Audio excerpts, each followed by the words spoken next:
Bonsoir à tous, vous êtes sur Lancé Critique et ce soir on va parler improvisation.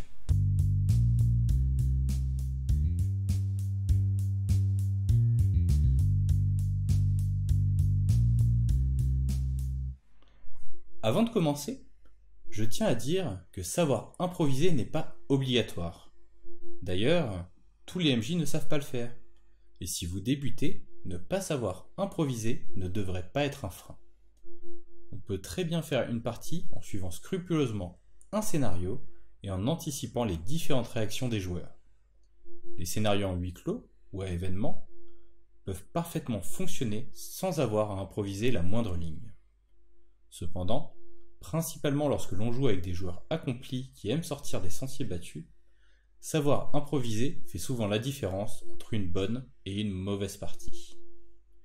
Se voir interdire une action, car elle ne figure pas dans le scénario, est à mon avis un non-sens en jeu de rôle.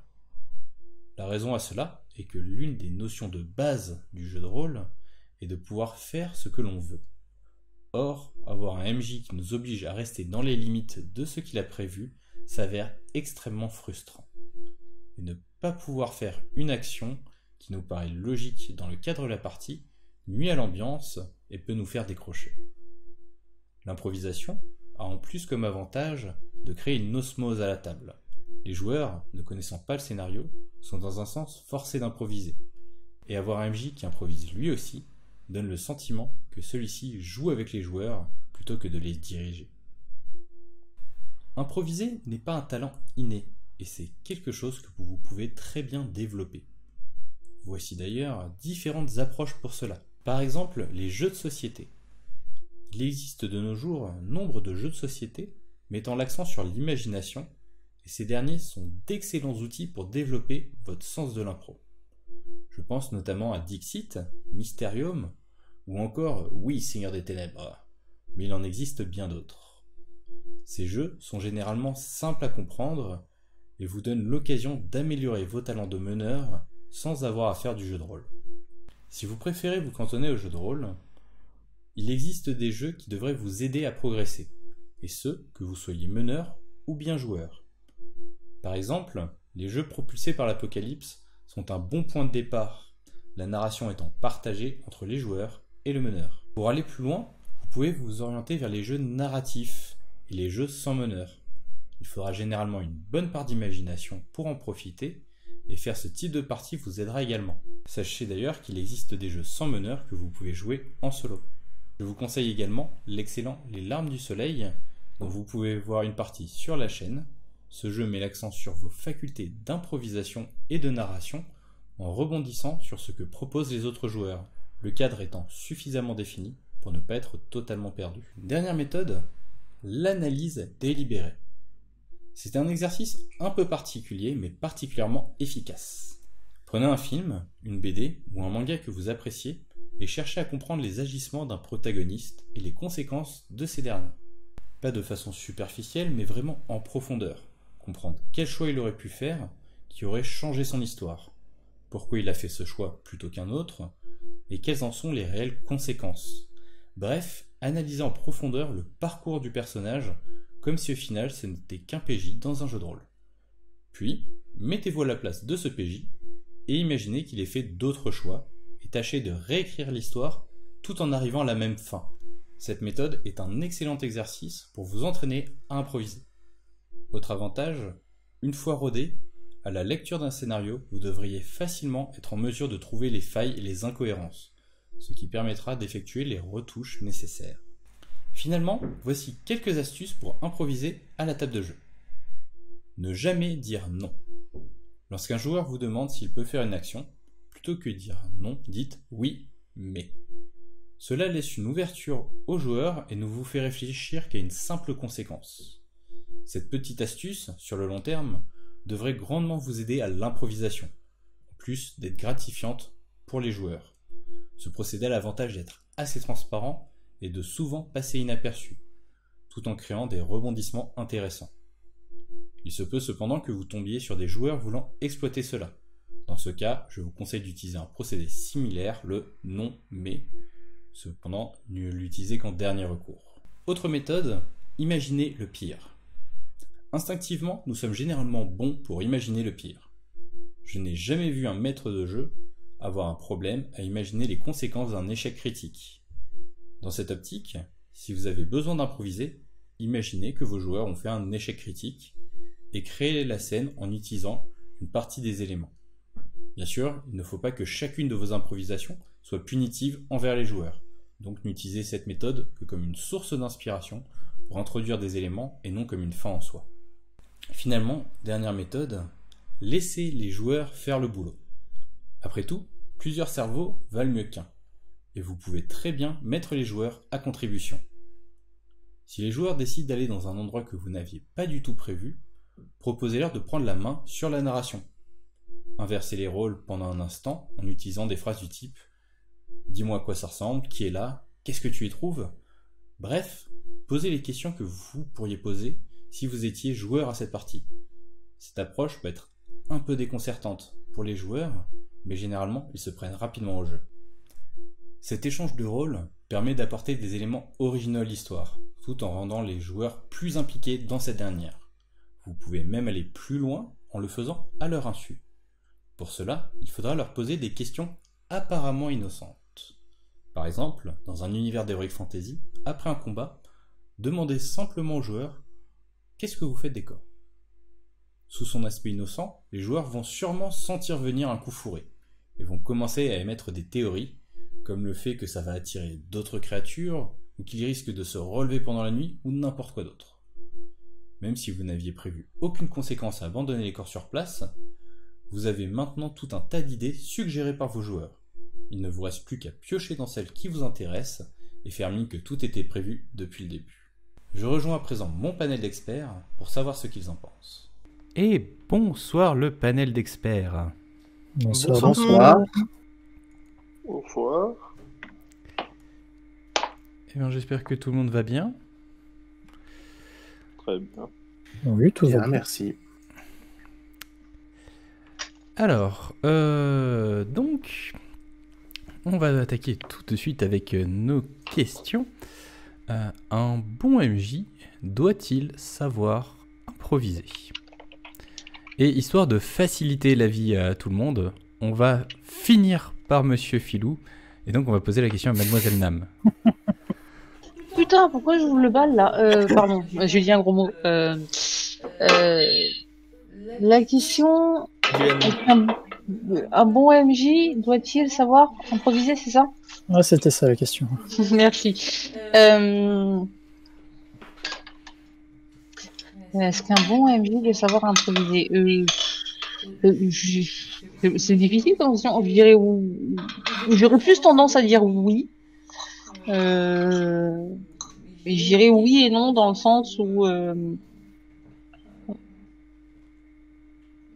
un bon MJ doit savoir aussi tenir sa table, et en fait je pense que en fait il faut savoir improviser, mais il faut savoir contrôler son improvisation, je pense, et l'improvisation des joueurs et l'improvisation du scénario. Donc voilà, je dirais oui, mais dans une certaine mesure, avec des règles.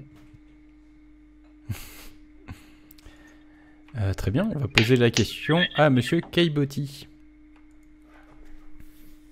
Alors, est-ce qu'un bon MJ doit savoir improviser? C'est vrai, comme dit Nam, c'est assez vaste comme sujet, mais je serais plus sur le non. Un bon MJ doit pas forcément savoir improviser. Par contre, s'il sait qu'il ne sait pas improviser, il faut qu'il prépare des petites astuces tiroirs pour pouvoir relancer la partie sans avoir à créer quelque chose. Ok. Monsieur Liam, s'il est avec nous, même question. Oui. En fait, je suis très d'accord que c'est pas 100% nécessaire. Il y a beaucoup de livres qui donnent assez de règles et qui donnent assez de background pour que l'improvisation ne soit pas 100% nécessaire. Mais c'est vrai que ça rajoute beaucoup de caractère au monde qu'habitent les joueurs. Si le MJ peut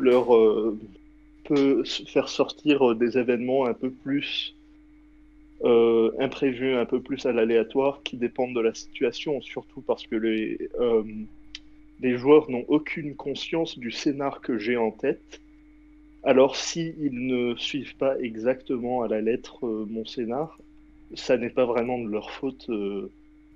C'est simplement leur nature en tant que joueur. Et je suis d'accord aussi que si MJ, comme l'a dit Nam, faut faire attention avec ce qu'on improvise, parce qu'on on peut pas simplement tout sortir, tout sortir comme ça, et puis ne pas réadresser. Et c'est même un problème que j'ai très souvent moi et qu'il faut que j'observe très attentivement.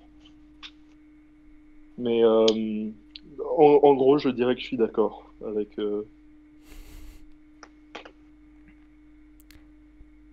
Ok. Du coup, on va enchaîner en demandant l'avis de Monsieur Pierre.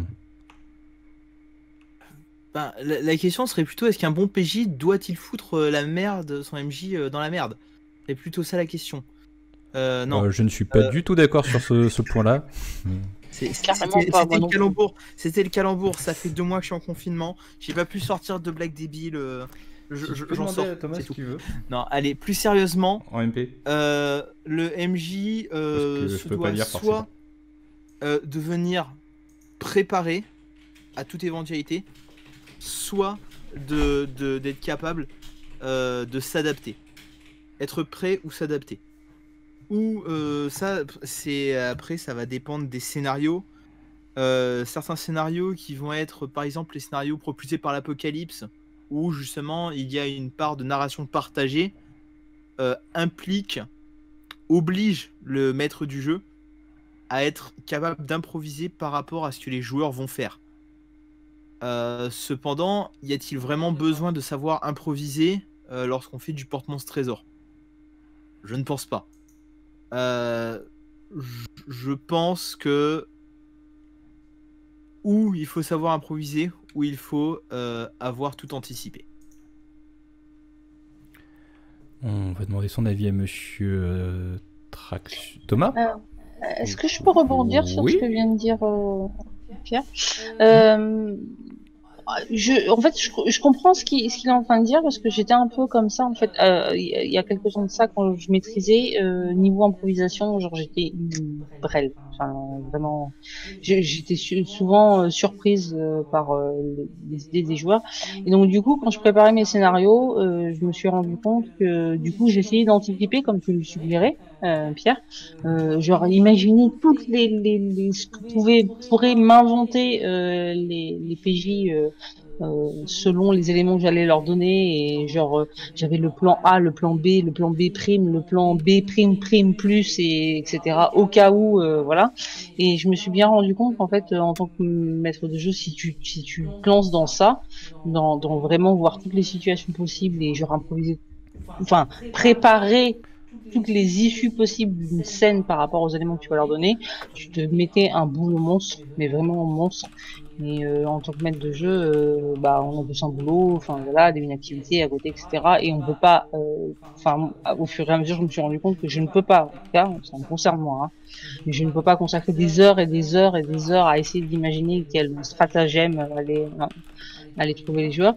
Et au final, je me suis rendu compte que c'était vachement plus simple au final d'improviser sur le tas et d'adapter ma scène, en gardant toujours bien sûr mon fil rouge de scénario, mais finalement de me laisser porter par la table et ses envies, et qu'est-ce qu'elle avait besoin, qu'est-ce qu'elle souhaitait, voilà. Et au final, ça demandait vachement moins de boulot, et souvent les joueurs y ont trouvé beaucoup plus de plaisir aussi. Donc, tout ça pour en revenir à ce que vient de dire Pierre, c'est que j'aurais pu être d'accord avec toi il y a de ça quelques années de ça. Maintenant, avec le recul, je me rends compte que en fait, faut que le maître de jeu il sache lâcher prise aussi. Et... Je suis entièrement d'accord avec toi. En fait, je suis même pas d'accord avec moi.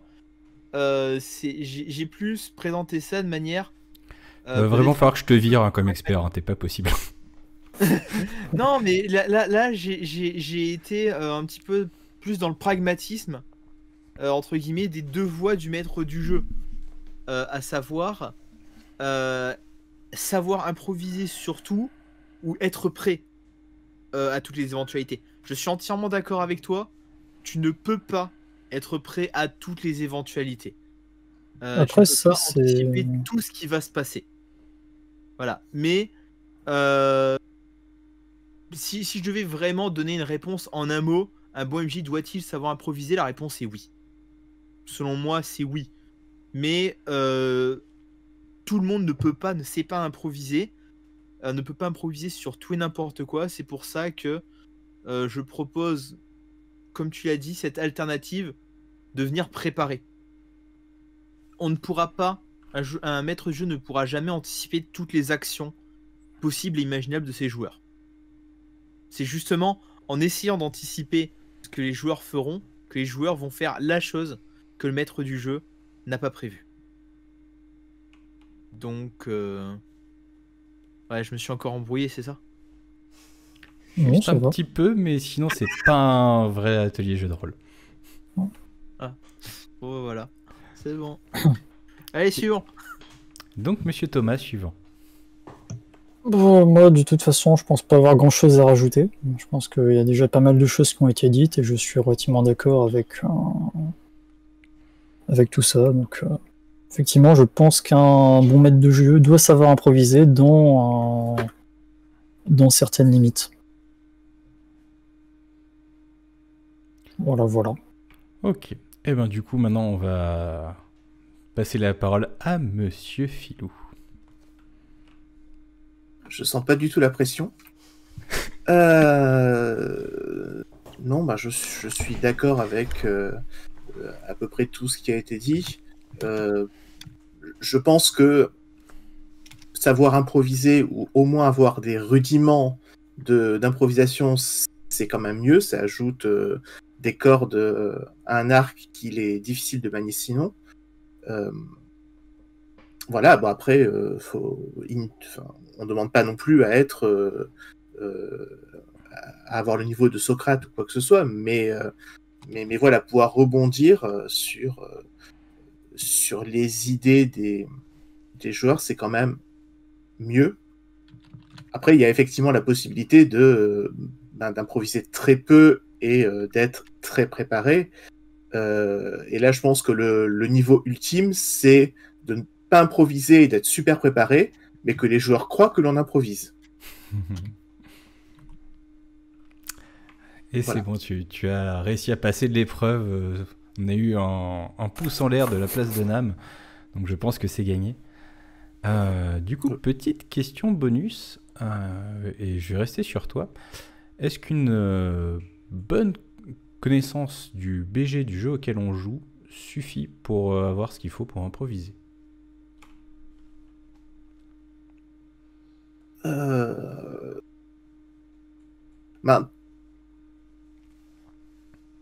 Tout dépend en fait du type de partie que l'on veut maîtriser. Si c'est une partie qui est bac à sable où le but c'est de faire découvrir aux joueurs ce background, effectivement, connaître le background, connaître l'ambiance de l'univers et avoir une idée de la manière dont les habitants fonctionnent, ça peut effectivement permettre aux joueurs d'avoir matière à évoluer.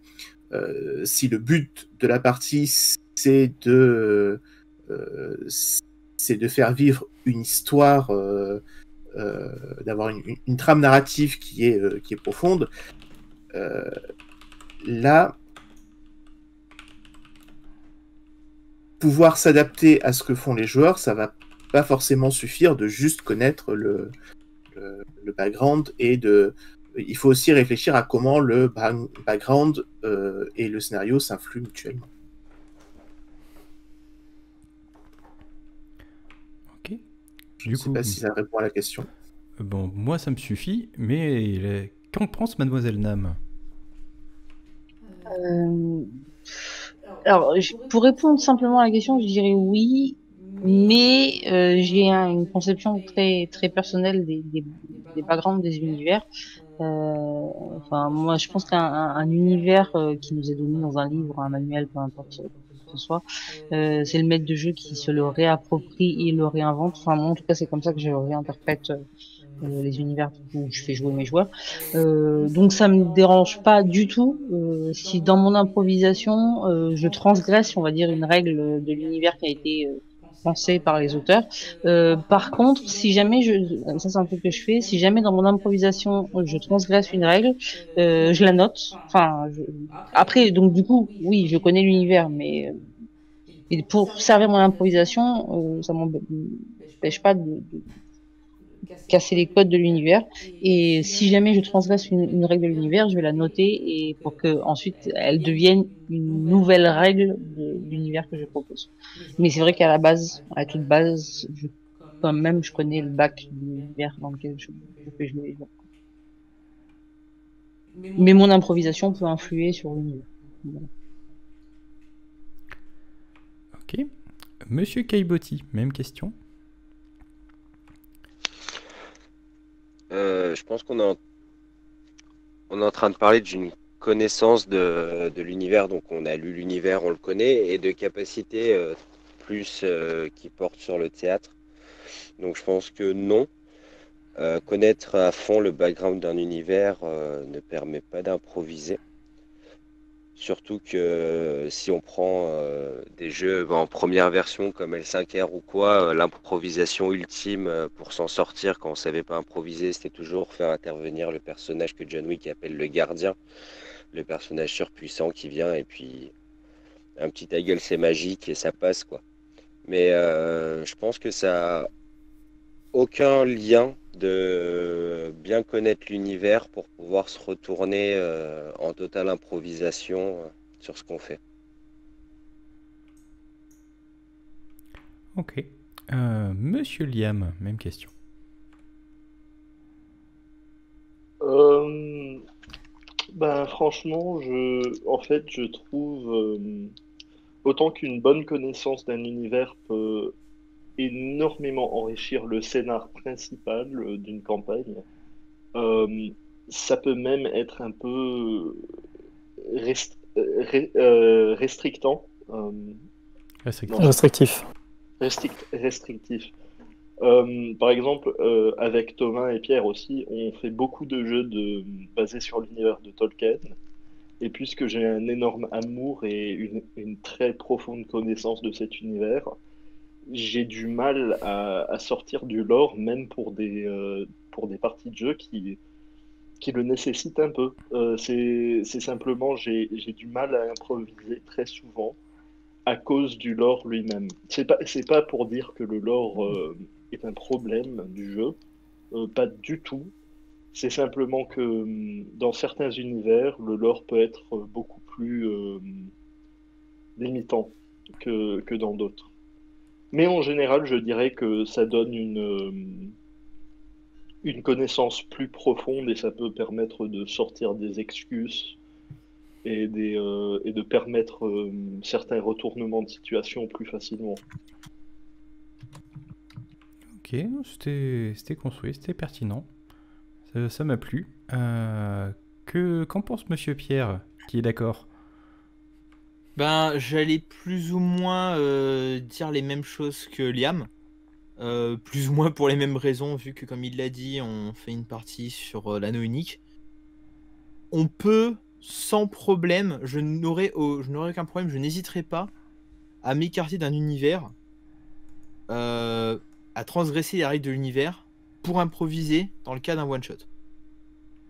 Dans le cadre d'une campagne qui se suit avec plusieurs épisodes, quand je parle d'une campagne, c'est une plutôt grosse campagne, 5-6 épisodes voire plus, s'écarter un petit peu d'un univers peut générer des incohérences par la suite.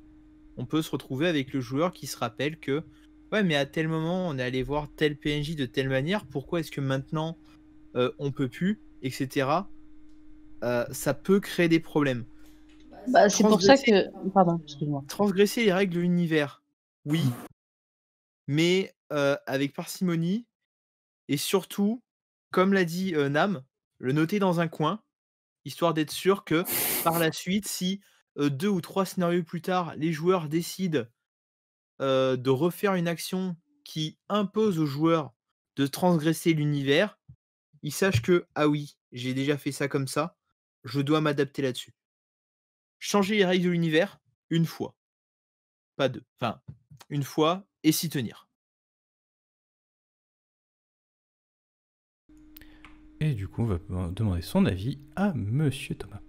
Moi, du coup, je suis pas tout à fait d'accord avec ce qui s'est dit précédemment, au sens où je pense qu'un background peut être un outil à l'improvisation, au sens où ça peut donner de la couleur à son improvisation. Ou, par exemple, au lieu d'un random commandement de brigands, ça peut être des rebelles qui sont dans telle zone pour telle raison, et du coup, ça peut insuffler du lore dans une partie qui aurait été un peu plus lambda par rapport à ça. Et justement, je m'inscris en faux par rapport à ce que disait Pierre, au sens où je pense par rapport à une campagne qu'elle est présente dans notre propre interprétation d'un univers défini. Ou par exemple, la campagne que l'on fait de Liam, dans l'univers inspiré de celui de Tolkien, prend place dans l'univers qui est défini par Liam et se repose sur les écrits de Tolkien, mais n'a pas à en être esclave. Non, mais alors, je me permets de rebondir. Comme j'ai dit, je ne vois aucun problème à transgresser les règles, mais que cette transgression reste et soit marquée sur tout le reste de l'histoire. Oui, c'est ça, à partir du moment où l'univers est cohérent de manière générale, Voilà, j'en vois aucun souci. Tant que la cohérence de l'univers est conservée avec le temps, tu peux me faire apparaître, excuse-moi de dire ça, Liam, tu peux me faire apparaître des vaisseaux extraterrestres dans l'univers, tant que je sais que ce vaisseau extraterrestre, il était à tel endroit et que tel PNJ en était un, tant que ça reste pendant tout le reste de l'histoire et que 2 ou 3 sens plus tard, on vient pas me dire: «Ben non, c'est pas tel gars, c'est tel gars». Moi, tu peux me changer absolument ce que tu veux dans l'univers, tant que le fil, tant que la ligne est maintenue telle quelle. Après, ce que tu dis, Pierre, enfin, J'exagère volontairement. non, mais enfin, je suis d'accord avec ce que tu dis, mais ce que tu dis ne s'applique pas forcément. Là, c'est pas une question de bac ou d'univers ou quoi que ce soit. C'est juste une question d'improvisation. Si tu sais maîtriser ton improvisation ou pas. Enfin, le propre même si tu fous une taverne au croisement d'une rue et que tu l'appelles le poney fringant. Ça ne change strictement rien à l'univers, ça ne change strictement rien au lore du jeu. Mais par contre, effectivement, si les PJ reviennent à cet endroit-là et que il dit ah ben on va au poney fringant, t'as plutôt intérêt à la mettre et pas à la faire disparaître parce que Oui, voilà quoi. oui. Mais ça c'est de l'improvisation. Ça c'est la règle de base de l'improvisation, dans le sens où l'improvisation t'oblige toi après en tant que meneur à être cohérent avec ton propre discours quoi. Enfin, je pense, je sais pas. Ouais, Enfin, non, oui. Ouais, bah oui.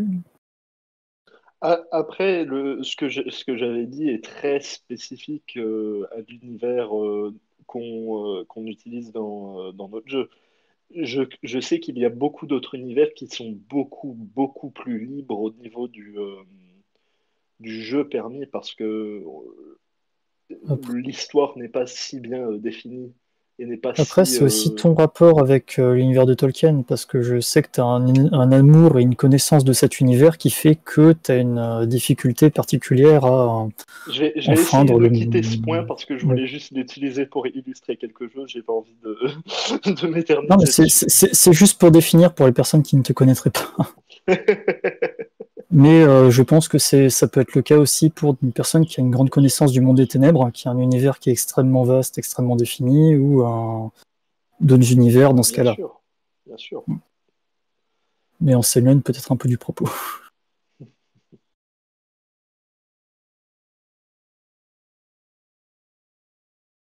Du coup, on va revenir à nos questions. Et on va rester sur toi, Monsieur Thomas. En tant que joueur, comment aider à la narration? Donc, comment aider le MJ à se dépatouiller, on va dire, si jamais on l'a emmené dans un endroit qu'il n'avait pas prévu et qu'il semble un petit peu galérer? Peut-être proposer des choses.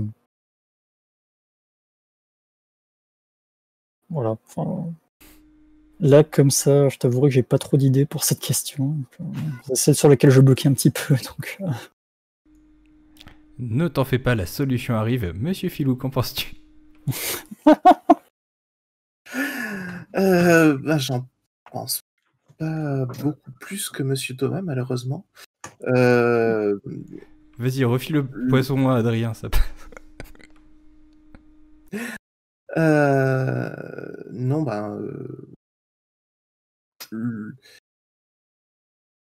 une solution de facilité, c'est si on constate que le scénario ne va pas dans cette direction, si on va, mettons qu'on décide dans le cadre d'une enquête d'aller à un endroit et que le MJ n'avait pas prévu qu'on aille spécifiquement ici et que a priori, il n'y a rien d'intéressant qui se passe dans le cadre de l'enquête,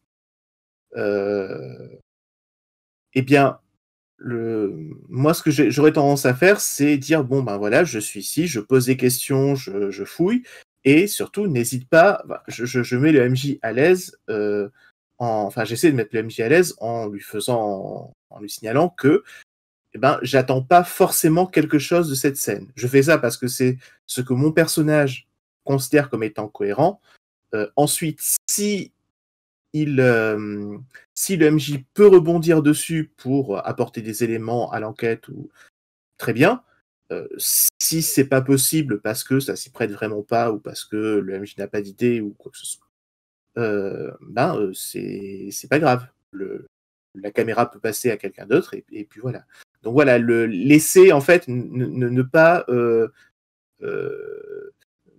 mettre le MJ dans une situation où il se retrouve obligé d'improviser et où là cette pression, voilà, lui laisser une porte de sortie si jamais il le sent pas. Même question pour Mademoiselle Nam. Alors moi, je suis un joueur sans pitié. Et enfin clairement, je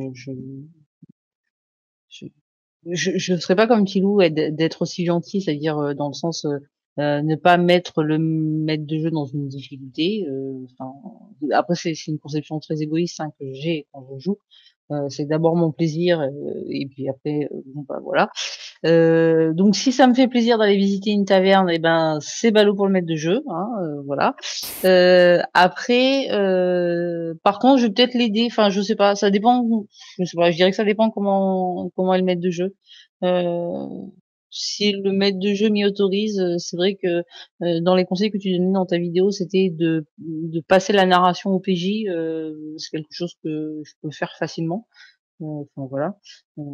Dire donner quitte à ce qu'il me reprenne la narration au bout d'une phrase, tu vois, mais genre que je lui lance l'amorce.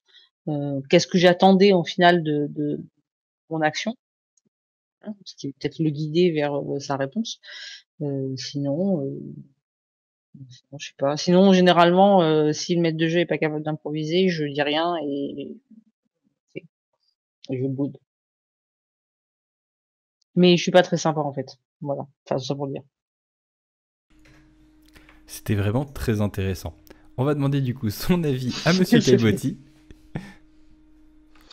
Je pense qu'il y a plusieurs choses. En fait, ça dépend déjà beaucoup du MJ et du type de partie qu'il fait jouer.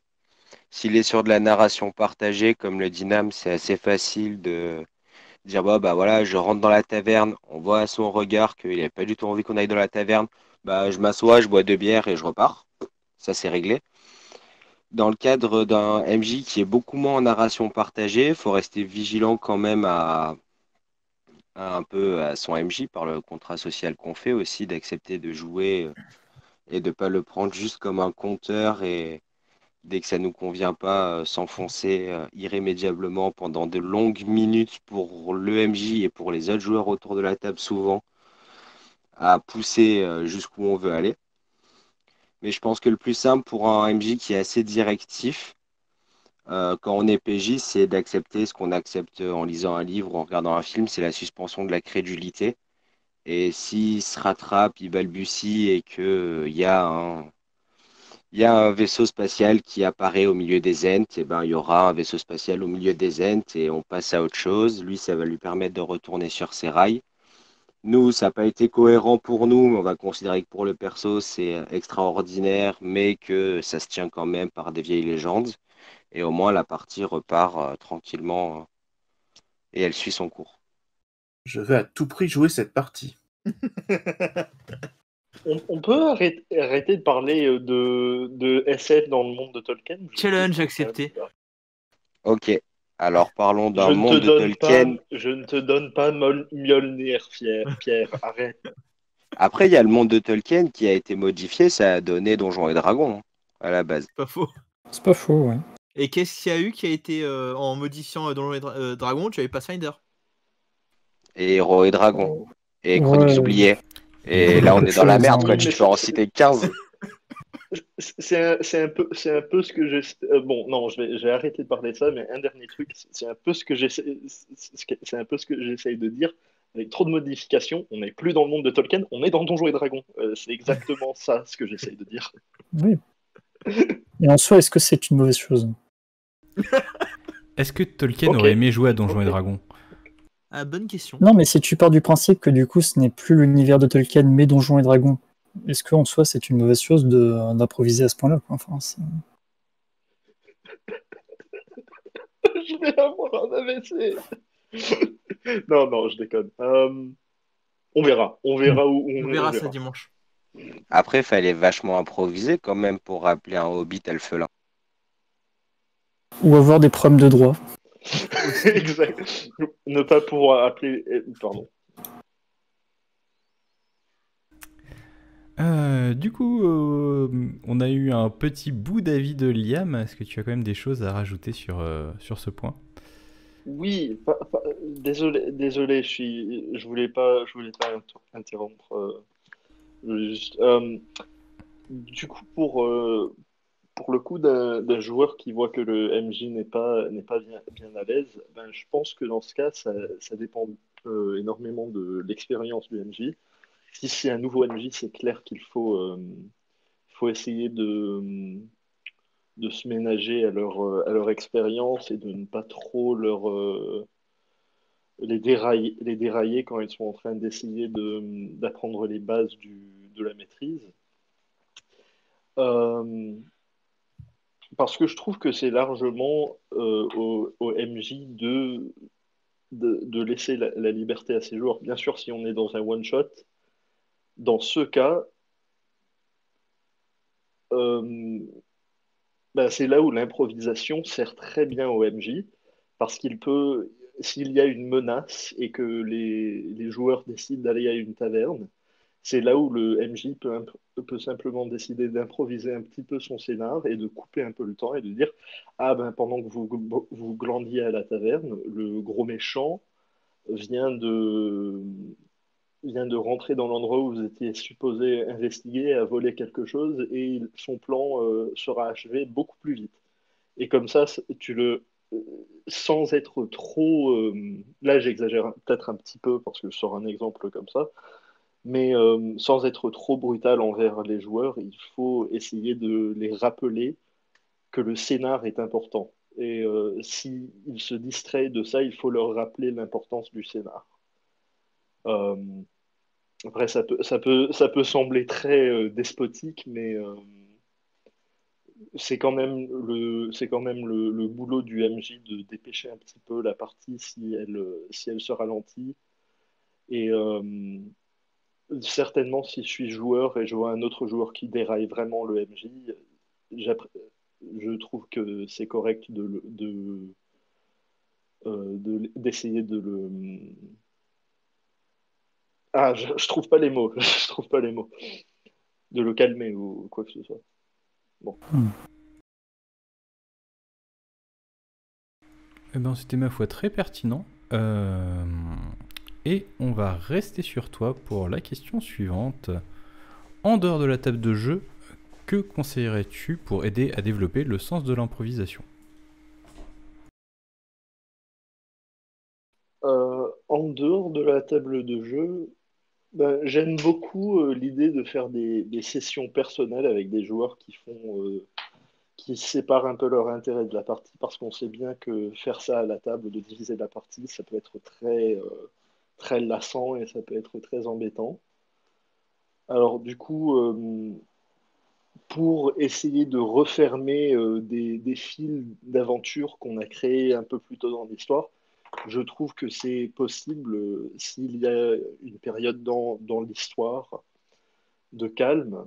Si on demande aux joueurs, toi, tu as quelque chose à faire, s'il y a un ou deux qui veulent aller avec lui, et tu fais juste une petite mini-session de roleplay où tu n'as même pas vraiment besoin de faire tant de jet que ça, pour essayer de refermer une boucle que tu as ouverte en improvisation ou en interrogeant le joueur à travers cette petite mini-session, trouver plus de chemin pour improviser avec lui au futur et lui donner un sentiment d'être plus activement involvé, engagé au niveau du jeu.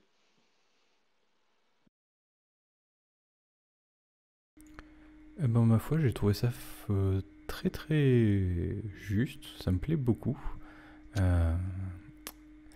Est-ce que tu as d'autres suggestions?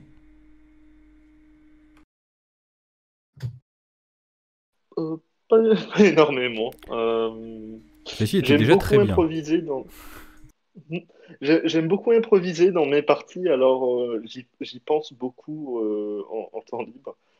Je trouve que c'est très important d'avoir, même pas juste d'avoir des choses dans la campagne qui sont des improvisations actives, mais de toujours avoir un ou deux fils dans les personnages auxquels on peut tirer pour essayer d'avoir une émotion Par exemple, un truc que j'aime beaucoup faire est de rajouter quelque chose de personnel à la bio du joueur dans quelque chose qui normalement n'aurait rien à voir, de simplement essayer de faire le lien en narratif, de les rappeler de ça et d'essayer de les engager un peu plus avec l'histoire principale. Ok. Monsieur Pierre, avez-vous des suggestions ou c'est chez vous de ce côté-là? Je vais avoir une suggestion qui va être totalement conne. C'est pour ça que j'en t'es ai là. une qui va être un peu conne et l'autre peut-être un peu moins. La première, ce serait de faire du théâtre d'improvisation. Parce que pour développer le sens de l'improvisation, rien de mieux que de pratiquer de l'improvisation. Heu le deuxième, alors ça serait un petit peu étrange, peut-être contre-intuitif, ce que je vais dire.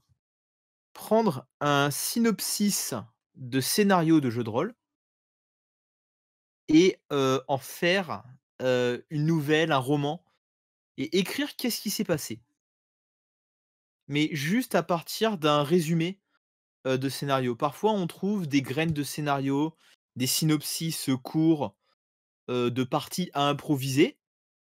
Et ben, justement, improviser, improviser cette histoire sous la forme, d'une mini nouvelle, sous la forme d'un mini roman, sous une forme plus textuelle. C'est malin, ça me plaît bien.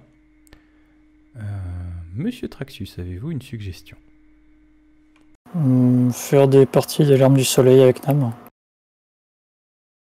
C'est très On a efficace. dit en dehors de la table de jeu. Ouais. Bah non, pas vraiment. À part éventuellement lire, regarder des films, etc. Ça peut toujours donner des idées et permettre de s'en resservir un peu plus tard.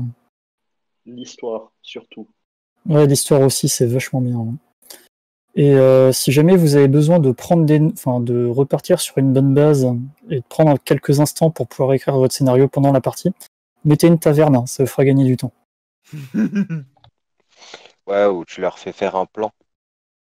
Oui, ça peut faire gagner beaucoup de temps, c'est vrai. Vous êtes dans une pièce blanche et il y a une porte. Que faites-vous?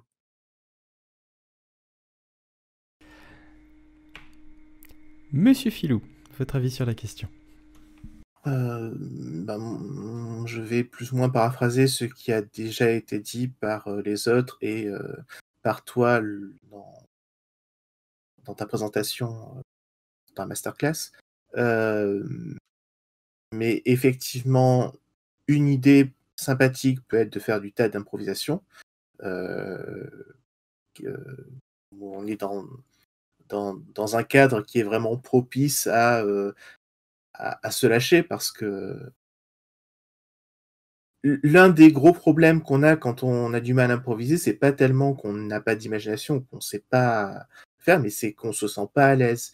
Et l'avantage du théâtre d'improvisation, j'en ai pas fait énormément, mais pour le peu que j'en ai fait, c'est que ça commence par créer une ambiance qui est propice à se lâcher, à se désinhiber et à se lancer. Donc c'est vraiment un bon exercice. Et ensuite, l'autre idée que j'avais, c'est quelque chose dont tu as parlé dans la masterclass, c'est de pratiquer des jeux de société avec une composante de rôle, donc, ou une composante d'imagination, de communication. Alors, tu as parlé de Dixie, tu as parlé de Mysterium. Moi, il y a un jeu qui est pas très connu, que j'ai fait peu de parties, mais à chaque fois c'était très drôle et ça pousse bien l'improvisation. C'est un jeu qui s'appelle Petit meurtre et faits divers. Ce jeu est excellent. Voilà, où on doit improviser sur une base. Il faut placer des mots et se faire passer pour l'innocent quand on est coupable, ou enfin semer le doute. Et en général, il y a des rebondissements et des développements qui sont toujours très drôles, et voilà.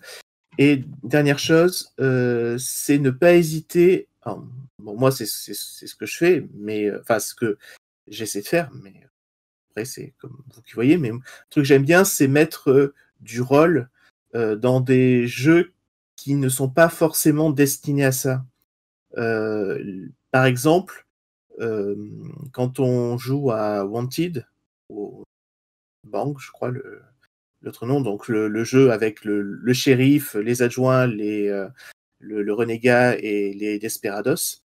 Alors, techniquement, chacun joue un rôle, puisqu'on a une carte qui dit qui nous sommes, enfin quelle est notre identité, notre tête, etc.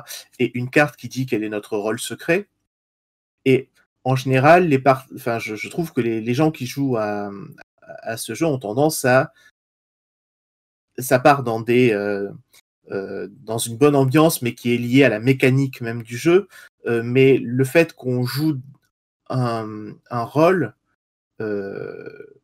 finalement, ça rentre pas tant en ligne de compte que ça. Le côté, voilà, je suis un cow-boy, ou je suis un... Voilà.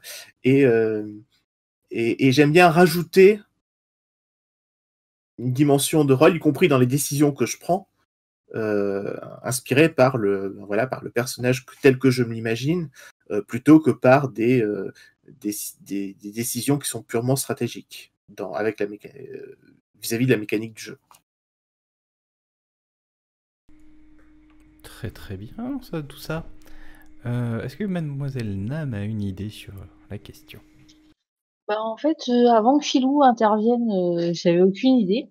Et en fait, ce qu'il a dit, il y avait pas mal de choses pertinentes. Et il y a une chose que j'ai retenue dans ce que tu as dit, Phil, c'est que souvent, quand on cafouille à improviser, c'est parce que justement, on a peur de se lancer. Enfin, voilà, c'est pas qu'on sait pas improviser, c'est juste qu'on veut pas faire le premier pas.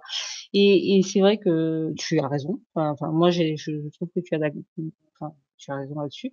Et il y a un truc qui peut peut-être aider et sur lequel moi-même j'ai essayé de travailler. Encore une fois, je reviens encore sur moi, mais parce que ça c'est mon expérience personnelle, donc voilà. Je trouve que de travailler sa répartie quand on est en société, genre avec ses amis, ses collègues, ça peut faire travailler ça. Avant, moi, j'avais 0 répartie. Genre, il y en avait un, il lâchait un truc, j'étais incapable de sortir une phrase humoristique, ou voilà. Et parce que j'avais peur que ce soit pas drôle, parce que j'avais peur qu'on me regarde bizarrement, parce que voilà. Et au final, c'était que des craintes que j'avais. C'est pas parce que la phrase ne venait pas, c'est juste que j'avais des craintes, et au final de lâcher prise comme ça en société, pas forcément juste autour d'une table de jeu de rôle, mais quand on est avec ses amis, ses collègues, enfin, peu importe, d'avoir de la répartie, étant donné que notre interlocuteur, ce qui dit, on l'avait pas programmé, on l'avait pas prévu, on savait pas ce qu'il allait dire, de travailler sa répartie et d'improviser une phrase qui répond du tac au tac sans latence. Je pense que ça peut aider à l'improvisation ensuite autour d'une table. Enfin, voilà, je me trompe peut-être, mais Ma foi, ça me paraît pourtant très pertinent. Et on va finir par demander l'avis de Monsieur Caillebotti. Trop de pertinence dans toutes ces réponses. Moi, ça va, je suis content parce qu'en fin de compte, personne m'a piqué la mienne. Donc, juste pour rajouter, il y a dans la partie jeux de société, comme l'a dit Philou, il y a des jeux assez classiques et qui n'ont pas besoin d'être achetés, type Shabada et Marabout. Marabout, c'est comme la chanson des trois petits chats, Chapeau de paille et compagnie, qui permet de faire travailler du coup la répartie, comme l'a dit Sinam, et ainsi aiguiser un peu l'esprit à réagir vite. Mais moi, je vais un peu tricher dans la question et je vais proposer le grandeur nature comme aide à l'improvisation, le grandeur nature dans tous ses types, que ce soit le jeu de rôle grandeur nature, la murder, l'enquête, parce que ça permet d'incarner plus son personnage et du coup d'improviser face à des situations de façon beaucoup plus réelle et réaliste. Et ça permettra potentiellement, je ne sais pas, parce que moi, je n'ai pas eu ce souci-là, mais ça peut permettre et ça peut aider à débloquer pas mal d'axes de réflexion et ça peut permettre d'aider à oser à pas mal de choses. C'est effectivement en dehors de la table, donc je suis obligé de te l'accorder, même si j'avoue que c'est un peu sur un vice technique. Hein. Alors, ouais, j'avoue. Mais du coup, juste pour finir la parenthèse sur le grandeur nature, il y a des petites murders qui se trouvent gratuitement sur Internet et qui permettent de créer ça entre potes. Trois quarts du temps, c'est bien écrit, bien amené pour organiser. Et c'est surtout que ça permet de commencer et d'évoluer dans un climat qui est plutôt bienveillant entre collègues et voilà. Plutôt que se lancer dans le jeu de rôle grandeur nature où il y a 400 joueurs autour de nous et on en connaît deux. Pourquoi Mary n'est pas là quand on a besoin d'elle?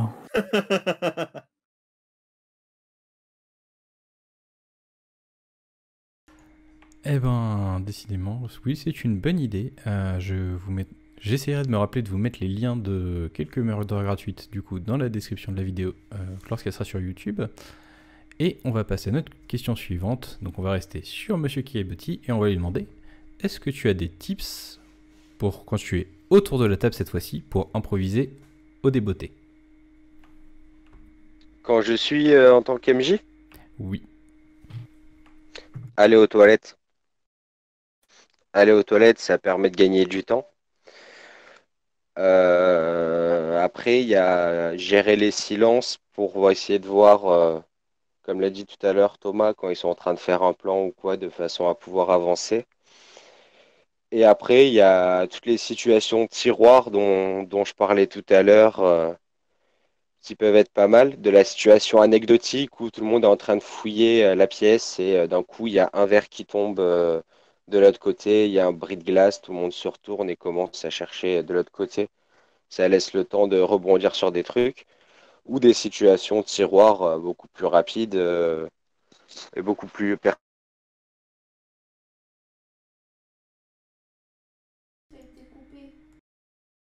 a été coupé, Adrien.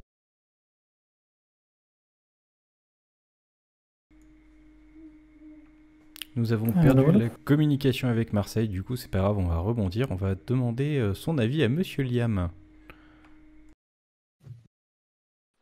Autour de la table, là c'est moins dans l'improvisation et c'est plus dans la préparation et mon avis c'est plus sur l'utilisation de sa préparation.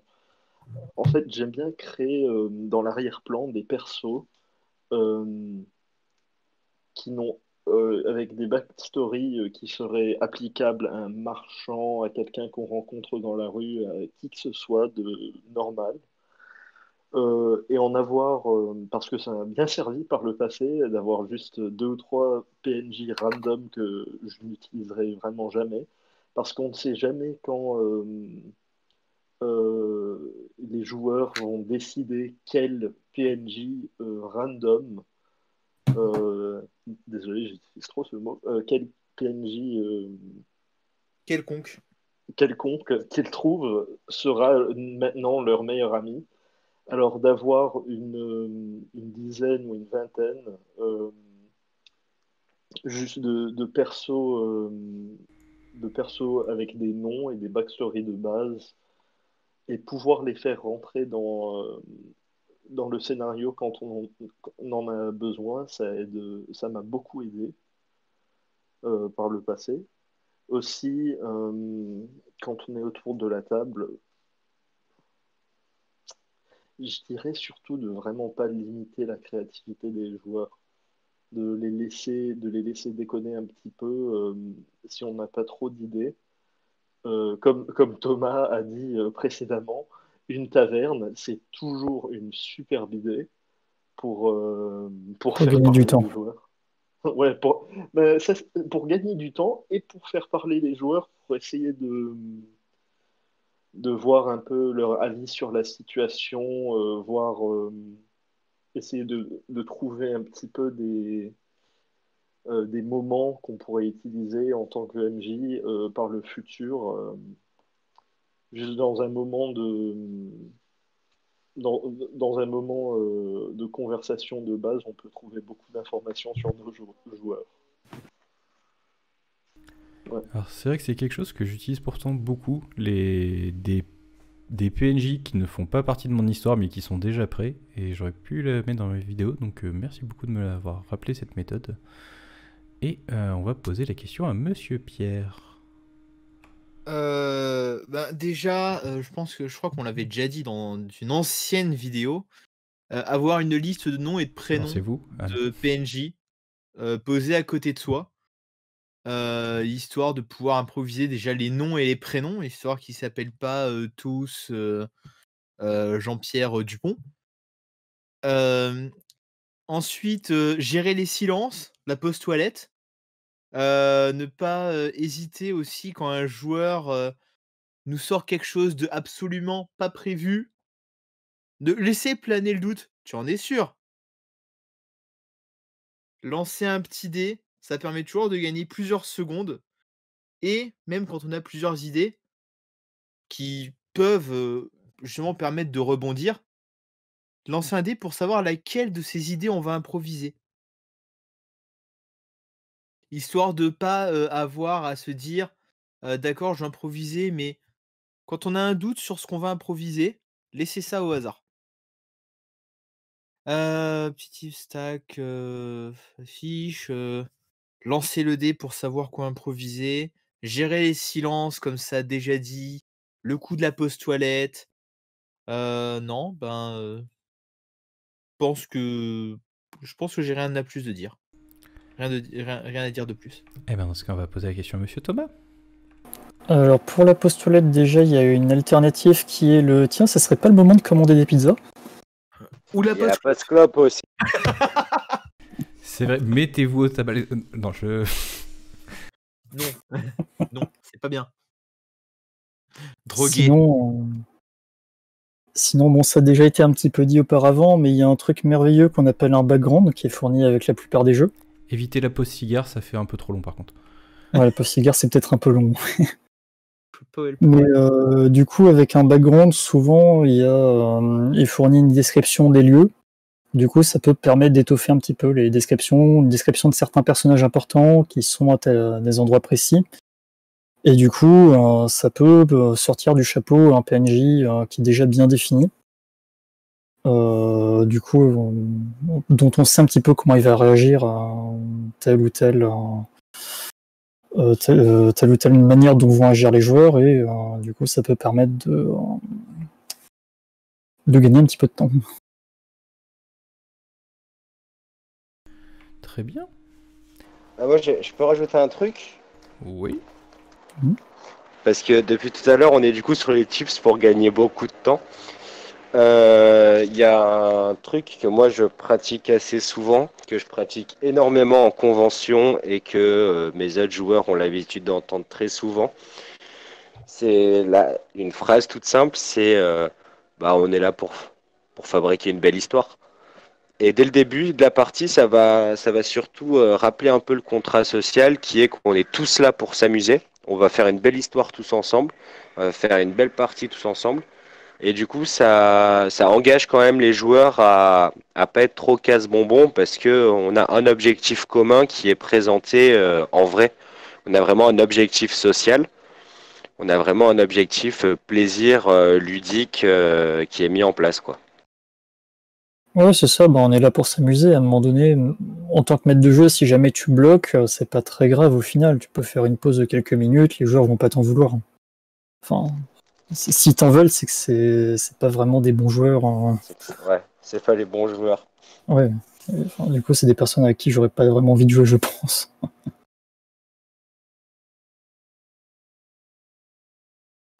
Et pas hésiter à s'excuser et dire Oui. clairement aux gens, attendez, je suis parti trop loin. Voilà, quand on débute ou même quand on débute pas, hein, moi ça m'est déjà arrivé sur des parties de dire oula, là on est parti très loin. Vous avez deux choix. Soit on continue dans ce délire, il n'y a pas de souci, on s'amuse tous et on continue dans cette histoire qui commence à ressembler à n'importe quoi et qui est abracadabrantesque. Soit on se fait un petit retour en arrière et on repart à partir de tel endroit si vous avez envie. C'est pas le plus immersif, mais ça peut permettre en tant qu'MJ de pas forcément passer une mauvaise soirée et pas avoir ce sentiment d'échec, quoi.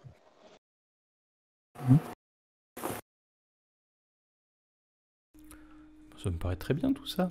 Monsieur Filou, avez-vous des tips vous aussi? Pas vraiment. Bon, il y a la mécanique de aller aux toilettes poussée à l'extrême, c'est le oh oh oh tiens, j'avais pas vu l'heure. Il est tard, on continuera la prochaine fois. La semaine prochaine, ou dans 2 semaines, ou dans 2 ans. Bref, voilà, si on veut pas céder à cette facilité, euh, euh, une idée c'est de penser haut en couleur. Voilà,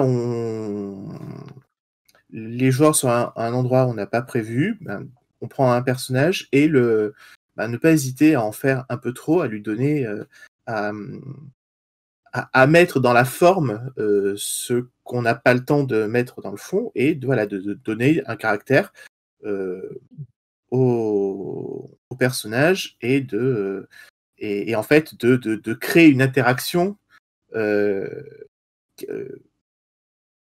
par ce caractère qui va donner envie au personnage d'interagir, de discuter et qui va faire que les joueurs vont eux-mêmes alimenter cette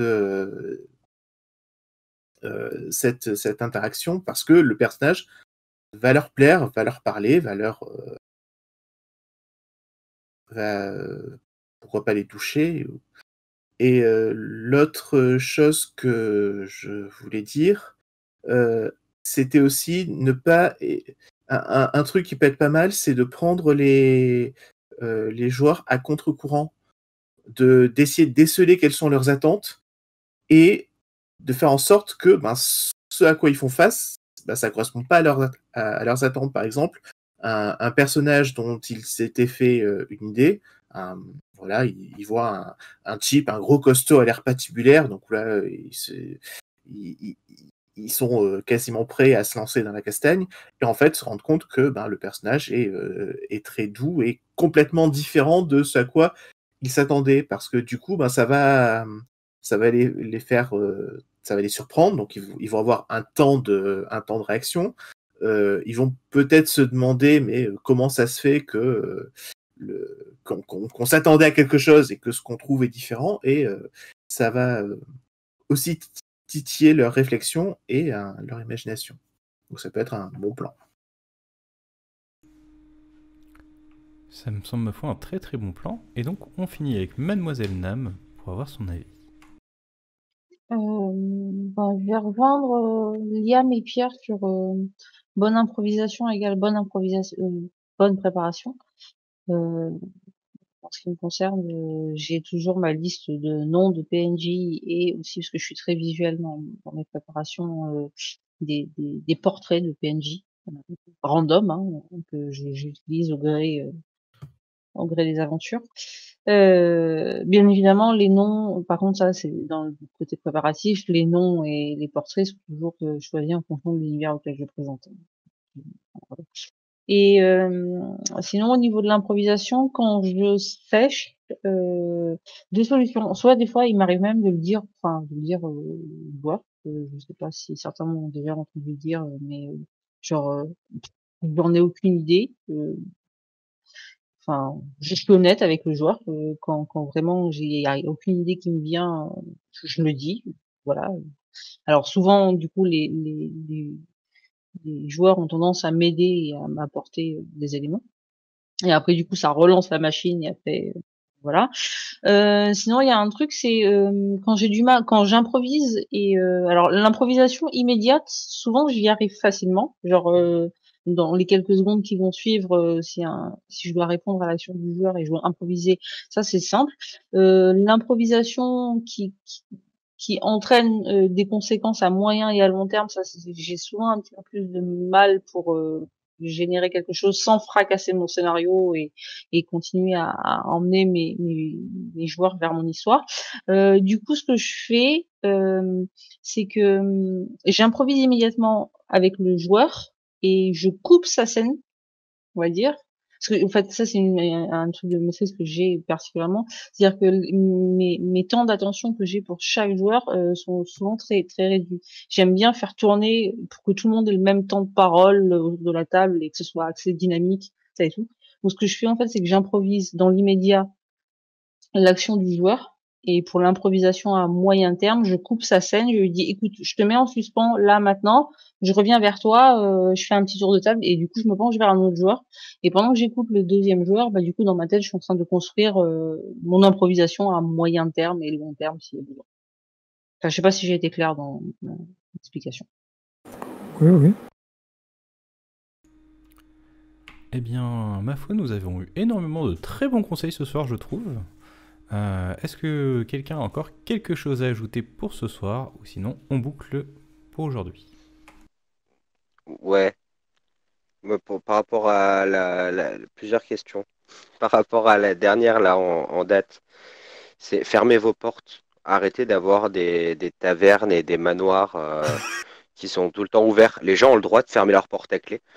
Et du coup, sans faire d'improvisation, si les PNJ ils ont décidé, bah, on va à la taverne, ah bah la taverne elle est fermée. Ah, bah, elle est fermée pour cause d'inventaire, pour cause de plein de trucs. Tu rentres, il y a le tavernier, il te dit, bah on est en inventaire, c'est fermé, cassez-vous. Si c'est fermé parce que c'est en pleine nuit et que les PJ ne sont pas censés rentrer dedans, ben c'est fermé. Et s'ils essaient de crocheter, bah il y a un piège. Et puis attaquer leur point de vie, quoi. Ça va vite les calmer sur l'action qu'ils essayent d'entreprendre. Et ensuite, quand on parlait de improviser, il y a le système Wushu, le système de jeu Wushu qui permet de, plus l'action est extravagante et plus il y a de choses dans l'action, de rajouter des dés. Donc ça permet aussi en tant que joueur, du coup, de ne pas faire un simple coup de pied, mais de faire un triple salto arrière en équilibre atterri en équilibre sur le pouce et de faire un coup de pied rotatif. Et du coup, ça va permettre aux gens de chercher plein de choses à faire et ça va aider pas mal à l'apprentissage de l'improvisation.